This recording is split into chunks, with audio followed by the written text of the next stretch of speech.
mi osjećamo svi skupa, poštovani slušatelji, da je Hrvatska oslobođena. Ali istovremeno osjećamo da Hrvati nisu oslobođeni. Zar ne da još uvijek osjećamo kako zapravo u Hrvatskoj vladaju više razni Jugoslaveni, ateisti, da vladaju, dakle, različiti ljudi koji imaju sasvim druge ideološke poglede na život i svijet, da vladaju razne male skupine, razni minorni ljudi, male udruge, i da zapravo nas napadaju koji smo većina, mi koji smo katolici. Sjetimo se da je nas 94% na referendumu 91. glasalo hoćemo slobodnu Hrvatsku. I zašto protiv nas onda ljudi viču jedne manjine, njih 6%? Sjetimo se da pokazuju istraživanja da nas ima 86% vjernika. Zašto na oni 14%? Odakle njima pravo da oni nas žele izbaciti iz Hrvatske? Da nam ne daju da budemo mi na vlasti, da mi vladamo, da mi upravljamo, da mi stvaramo kulturu, znanost, slobodu. Drugim riječima, Hrvatska oslobođena i to oružjem i krvlju. Žrtve su velike i zaista smo neizmjerno zahvalni braniteljima. Ali kako Hrvate osloboditi? Možda zaboravljamo da čovjek se polako oslobađa, kao što naša djeca idući u školu, najprije osnovnu, pa onda osmogodišnju, pa onda srednju, pa fakultet, polako postaju vrhunski intelektualci. Tako je potrebno zapravo da čitava nacija, svi mi koji smo građani Hrvatske, a osobito Hrvati, da nam prestano budemo u trajnoj izobrazbi. Da trajno doživljamo kako nas se liječi, oslobađa i čini vrhunskim ljudima. A da bi se to moglo, moramo imati medije u rukama. Nevjerojatno je to da mi nemamo uopće medije u Hrvati. Da Hrvati zapravo uopće nemaju u rukama medije. To imaju uvijek neki drugi. Da oni koji su se borili za Hrvatsku i koji su tako divno oslobodili, da su oni prepustili vlast nekom drugom. Medije nekom drugom. Jer tko ima medije, taj ima vlast. Zašto Isus kaže da nam je sva vlast na nebu i na zemlji i zato idite i naučavajte sve narode. Učite ih je drže sve što sam vam ja zapovjedio. Ja sam s vama do svršetka svijeta. Dakle, da nam je sva vlast, idite zato učite i poučavajte da svi budu slobodni. I da jeste slobodni. Jer ako nema tog navještaja da smo slobodni, nećemo ni biti slobodni.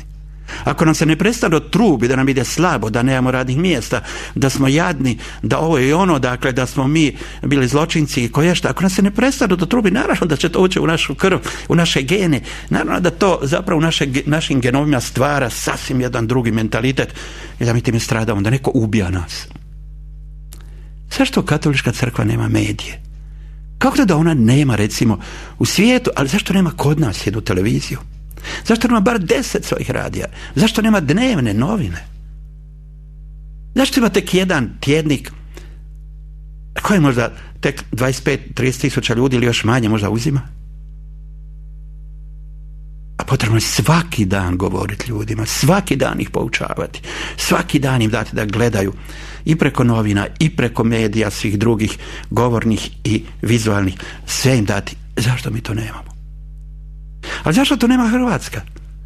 Kako da nemaju desne stranke i kako da nemaju opcije srednje, one centralne? Kako da samo lijevi imaju?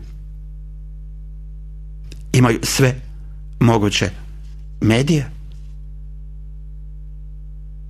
Čudno je to. Jako neobično. Čak jedini medij koji je nekako bio malo desni, to je bio Vjesnik i njega sad uništiše u nekoliko mjeseci.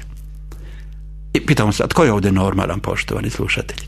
I ne možemo krivljivati da su to krivi lijevi, krivi oni koji misle da treba braniti zločinstva koja su načinili komunisti od 45. dalje. Ne treba okrivljivati njih. Mi trebamo preuzeti, dakle, mi osnivati medije, mi raditi na tome. Niko nam ne brani. Ako su oni manjina, kako da oni mogu imati sve medije? Ako smo mi većina, kako da ih mi nemamo? Evo, smatram dakle da nam današnji dan, 1. svibanj, traži od nas još jedan rad, a to je rad na tome da stvorimo jedan mentalitet ljudi u Hrvatskoj koji svi vole svoju zemlju i koji svi iz ljubavi jedan prema drugom, solidarnosti, iz povjerenja radi jedan za drugoga. Gdje jedan drugome opraštaju, gdje jedan drugome ne predbacuju tko si ti bio 45. i ne znam koje godine i prije toga. Ne, nego što si sada. Zašto se svako od nas ne može obratiti, promijeniti, postati drugačiji? Zašto to ne bismo dopustili? Čemu neprestano gledati natrag i neprestano nekoga optuživati? Nije li to sam pakao koji nas na to tjera? I kako ne znamo se dogovoriti svi zajedno da kao svi se mi složimo, i lijevi i desni i srednji i ne znam kakvi, i da se složimo samo da radimo za tu zemlju, da će nam svima biti dobro i svi ćemo uživati i svi ćemo biti slobodni i svako će moći imati svoje viđenje života, svoj nadzor na svijet. Svaki će moći imati i ispovijedati svoju vjeru, svoje povjerenje, svoju kulturu. Zašto ne? Samo malo povjerenja.